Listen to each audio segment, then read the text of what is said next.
আমার কথা একটাই, আমার অনুরোধ, আপনারা আপনাদের বিবিদেরকে, আপনাদের ছেলে মেয়েদেরকে আল্লাহর ওয়াস্তে এই রমজানে বাজারে ছাইলেন। এটা আমার বাপ, আমার কলিজা বলে, আমার দিল বলে, এটা যেন আল্লাহকে চূড়ান্ত ভাবে অপমান করে, তিরস্কার করে আল্লাহকে। যে মহিলা বাজারে যায় রমজানে, মার্কেটকে মার্কেট ঘুরতেছে লুঙ্গির জন্য, জামার জন্য, প্যান্টের জন্য, জুতার জন্য, শাড়ির জন্য, গহনার জন্য, বিশ্বাস করেন ওই মা, ওই বোন, ওই স্ত্রী আল্লাহকে তিরস্কার করে, ঠাট্টা করে।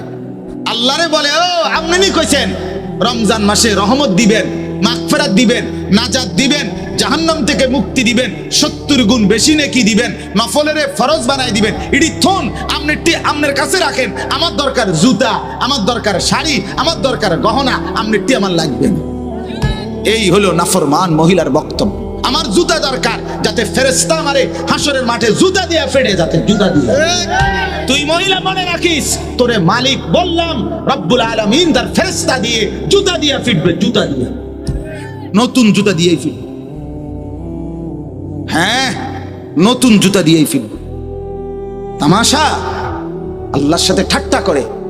রব্বুল আলামিন বলছে, বান্দা রহমত দিতে আসো, সে বলে লাগবে না। আল্লাহ বলে, বান্দা মাগফিরাত নাও, সে বলে লাগবে না। আমি জুতা কিনতে যাচ্ছি, আমি শাড়ি কিনতে যাচ্ছি, আমি গহনা কিনতে যাচ্ছি। কেন? যদি দরকারি হয় এখন কিনেন, এখন কিনেন। ঈদের নতুন কালেকশন, ঈদের নতুন কালেকশন। ওই দোকানদাররা ফ্যাশন করে দিলে, গত বছর কাম এদিক দিয়ে দিছে, এবছর এদিক দিয়ে কাপড় একটা টুকরা বাড়ায় দিছে, ওই যে এটা এবার নতুন আসছে। এই ছাগলামি ছাড়া আর কি? কথা বলেন না কেন? আপনার জুতার মধ্যে হয়তো আলগা একটা ফিতা লাগাই দিছে, ওই যে এটা এবার নতুন আইছে, বেকুব শুনছে নতুনটা লেগে। নাইলে এটা কি মনে করেন গত বছর জুতা পায়ে ফিনতো, এবছর নতুন আসছে জুতা মাথাত ফিনতে, তাইলে না এটা সম্পূর্ণ ভিন্নতা হইতো। লেটেস্ট আসছে, এটা নতুন আসছে, এবার জুতা মাথাত ফিনতে, তাইলে না একটা দারুণ হইল। হইলে গত বছর জুতা তো পায়ে ফিনছে, এবছরের জুতা তো কোথায় ফিনবে? তো নতুন এলো কি? নতুন কি আসছে বলেন?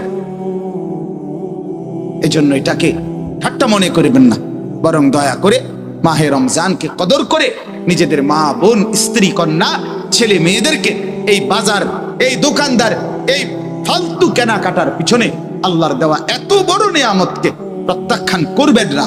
রাসূলুল্লাহ সাল্লাল্লাহু আলাইহি ওয়াসাল্লাম লাগাতার 2 মাস আল্লাহ তাআলার কাছে দোয়া করতেন, মাওলা রমজান তো চলে আসছে, আর মাত্র 2 মাস, আমাকে ওই পর্যন্ত পৌঁছায় দেন। আল্লাহুম্মা বারিক লানা ফি রাজাব ওয়া শাবান ওয়া বাল্লিগনা রমাদান। আল্লাহর কাছে নবী সাল্লাল্লাহু আলাইহি ওয়াসাল্লাম টানা 2 মাস এই দোয়া করতেন, আল্লাহ রজব এবং শাবান এই 2 মাসে বরকত দেন, রমজান পর্যন্ত পৌঁছিয়ে দেন। কি বরকত দেন? সব দিকের বরকত। এক ইমানদারের জন্য সব দিকের বরকত দরকার। হায়াতে বরকত দেন, যাতে রমজান পেতে পারে। সুস্থতার বরকত দেন, যাতে সুস্থ থেকে ইবাদত করতে পারে।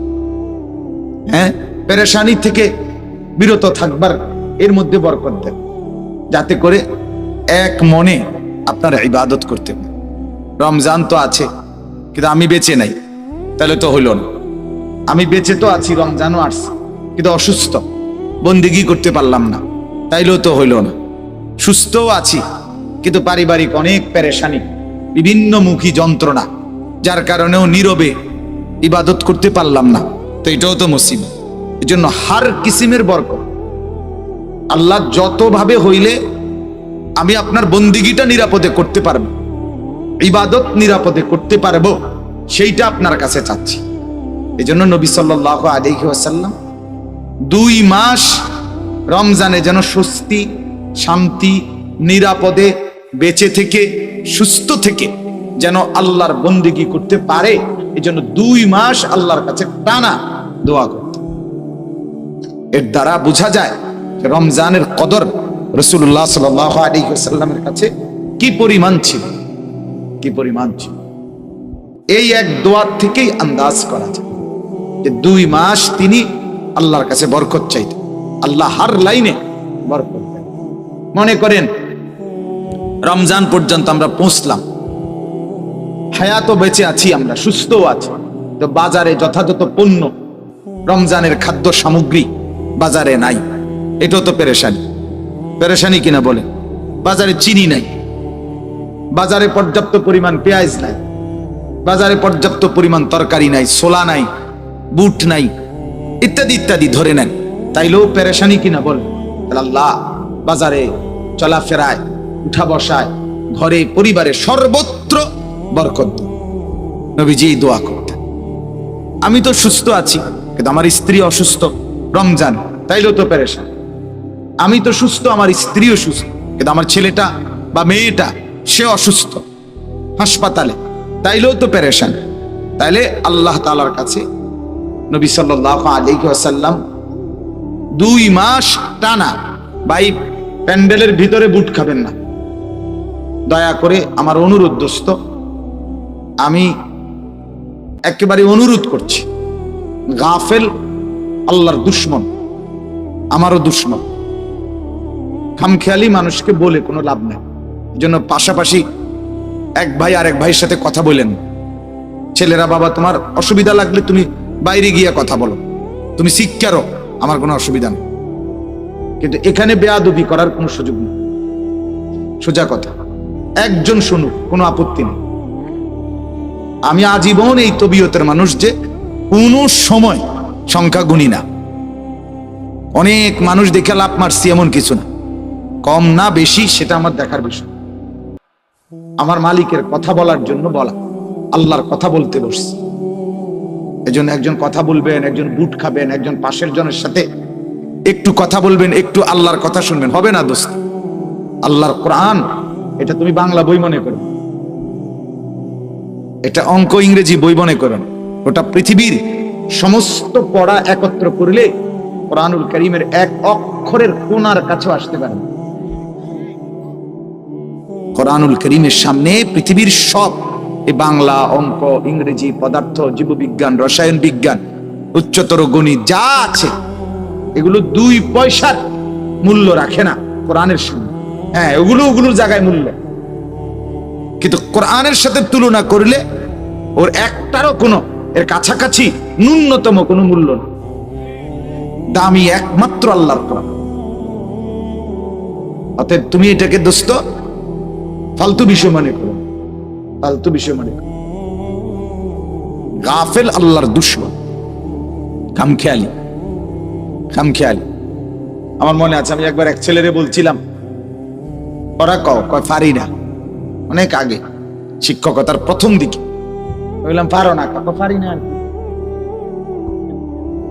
ওমা পারে না আর কি, মানে এরম ডাকাত কি হয়, পারি না আর কি। এই যে বেয়াদব, কত বড় বেয়াদব, এই অসংখ্য ছেলে পেলের হালাতে কি এরম করো, এরম করি আরে আমনের কি হারাইয়া, তুমি দাঁড়াইয়া এরম দাঁড়াইয়া রয়েছি, আমনের কি, বুঝছেন না কথাটা? তুমি যে এই মেয়েটার পিছনে পিছনে হাঁটতেছো, কিভাবে হাঁটতেছি, আপনার অসুবিধা কি? মানে কথাবার্তার ঢং হইলো সে যে মানুষ না জানোয়ার এটাও জানে না, খবরও নাই। ব্যবসা মনে হয় অসুবিধা কি, নিজেকে খুব বুদ্ধিমান ভাবে। আরে নাফরমান তো বুদ্ধিমান না বাপ,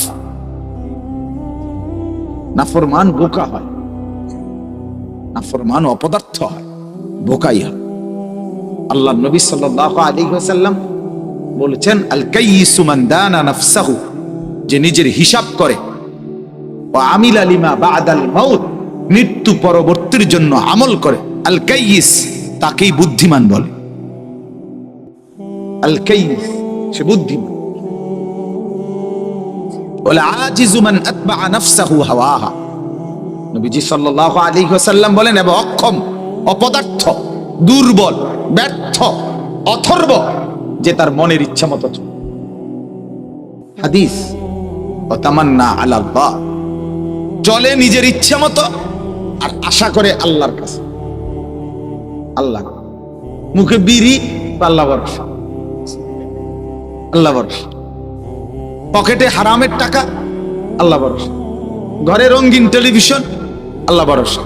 চেহারায় দাড়ি নাই, আল্লাহ ভরসা। কি আল্লাহ ভরসা? কির উপরে?